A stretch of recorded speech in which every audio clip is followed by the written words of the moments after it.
Hello and welcome to Big Bang Radio Spotlights, a show where we talk to independent artists from all over the world about their music and their process for making it. I'm your host, Arthel Hayes, and today I got to talk to Zach Pietrini. Without any further ado, here's the interview. We like to ask the same question every single time for the first question, and that question is, what is your earliest musical memory?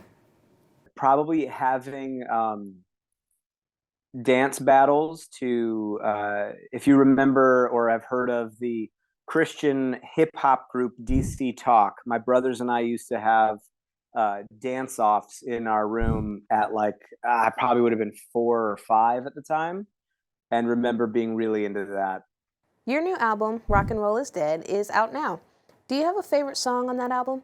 The song I Want It All was a lot of fun because we ended up messing around with a lot of layers and textures. We took, it was one of the first ones that we did. And so it took us a while to kind of find some of the tones and stuff that we wanted. A lot of what we did is we made like fake pads using an electric and some big like ambient things, and so we got to like experiment the most probably on that song until we really found what it was that we were looking for.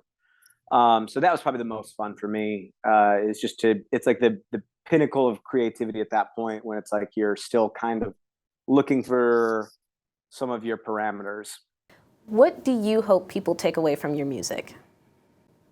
My biggest hope is that people can see themselves in it. I think it'd be a pretty isolating thing to say, like, you write a vulnerable record that nobody can see themselves in, which I think a lot of this album is autobiographical. And so it is about me. So I think it's just, we live in a goofy world where I think it's hard to really and genuinely connect with people. We have all of these ways that we could potentially do it, but it's very difficult to be seen as you are and known as you are. And I guess my hope is that in trying to just be as honest as I can, that inspires people, I think, to do the same and take some chances, relational chances in their life of, opening up a bit or letting people see a little bit more of like the internal workings of their mind and their hearts. So what's the strangest way you've gotten inspiration for a song? Does it have to be on the record or just in general? Just in general. That one is actually, I wrote it 2 years ago, this one song. It still hasn't found a home yet. It'll probably find a home sometime soon. But I pulled up to a red light and there was a car, at that same red light. And I look over and I made eye contact with this woman. And I again, never seen her in my life, in a strange city that I've never really been in. So again, no context for anything, but just in making eye contact with this person. And I looked down at their arm and they had a tattoo on their arm. And I just said to myself in that moment, I was like, I wonder when you got that tattoo. And it turned into this entire song. It literally wrote itself. I just had my voice memo. I turned my voice memo on and just started dictating. But that was like the first time that it was just such a tiny little moment, sparked into life a whole song. You're gonna wreck that car. You're gonna break some hearts. Going down faster, past all of the mistakes, on the real disaster. My eyes on you, you got your eyes on the road. What was your favorite moment before, during, or after a live performance? I took some time off of doing music. I from Chicago, that's where I started.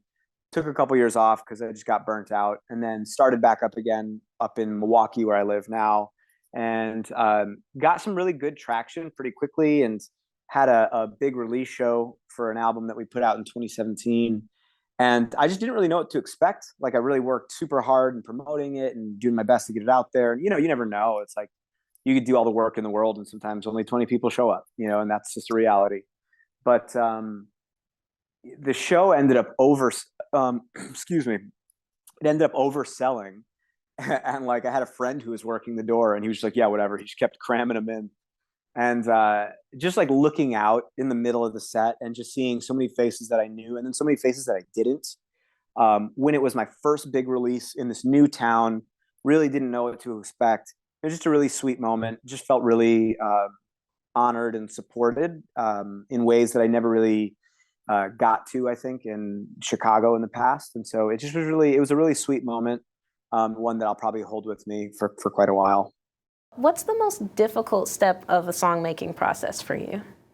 Recording for me is the thing that, like, without parameters, that's the hardest part. And on Rock and Roll is Dead, this was the first time in my life where I had basically almost like I had as much time as I wanted, and was working at the studio that I recorded it at, so I wasn't paying for studio time.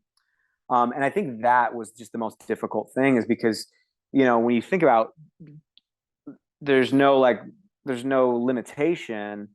You know, it's like, well, what would this sound like if we added 3 more guitars here? Like, well, let's just do it. And then all of a sudden it's like, well, that turns into a whole nother day of like overdubs and adding things. And it's like having the sonic wisdom to say when something is done, that's probably the most difficult part for me. The music video for What Are We Now includes clips from Brian Kluwen's film Undead and the Grimoire. How did that end up happening?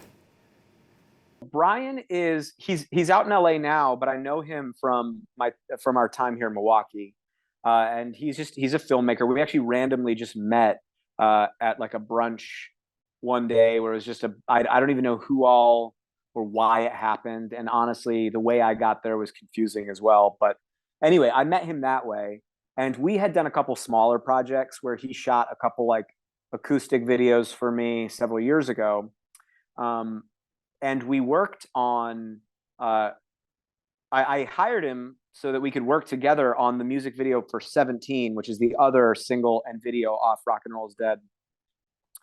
But we had some extra time, and he had this movie that was already that he was in post-production on, and he used What Are We Now in the movie. And so he was like, hey, this may be a cool thing for promo for both of us. What if we just shoot a quick thing? We just did it in a day, and then we splice in scenes from the movie, because, you know, the song's already in it. Like, it could be a cool cross-promotional thing. And so I was like, I mean, if you'll do another music video and I don't have to pay you a ton, great. Like, but so he was really sweet about that, and yeah, we shot that. And so anyway, yeah, that's the long answer. But Okay, cool. I was hoping I'd get a long answer because I saw it and I was like, oh, this is like really cool, and it like kind of thematically fits. So I was like, oh, I wonder what he's gonna say about that. yeah, and I haven't even seen the movie yet, which I'm very eager to. I think it's almost done, but he is shopping it around out in LA right now, and I hope it finds a real good home. But yeah, I'm excited to actually see the movie because I've not seen it yet. Yeah. So how would you describe your sense of fashion?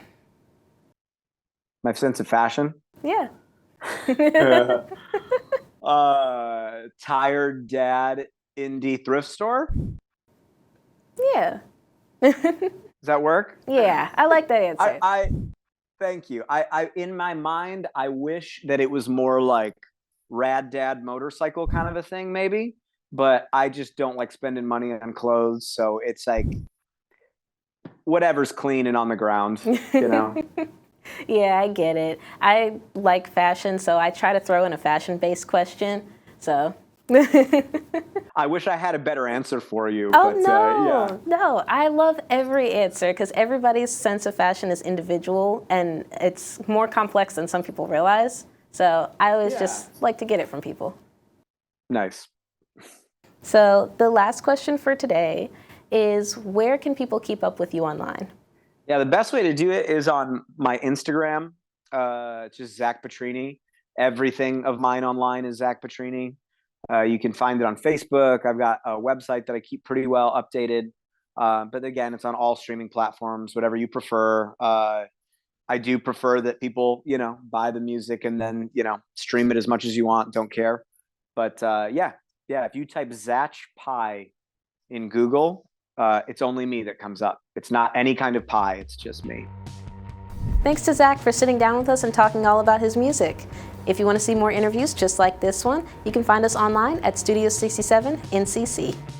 Thank you so much for watching. My name is Arthel Hayes, and don't forget to stay wicked.